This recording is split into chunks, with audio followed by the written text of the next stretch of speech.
So somehow got that hole here in my pants. What I'm trying to do, I got this thing here because I donated something to the animal shelter, well, which we do frequently, but apparently you can iron this on here, and so that's maybe at least a temporary fix. And I'm gonna iron it here, and then I'm gonna show you the result.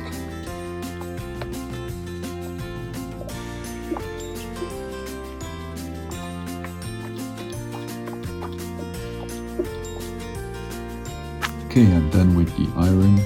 Didn't cover the whole thing, and it's still warm. You know, let's turn it around, and it looks something like this from the other side. I'm pretty sure it doesn't hold too long, and let's see when we wash it how it works. But at least for today, we fixed it.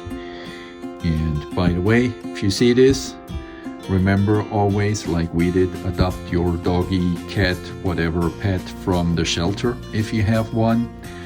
And if you have $1 or $2 to spare, it would be also nice if you could make a donation.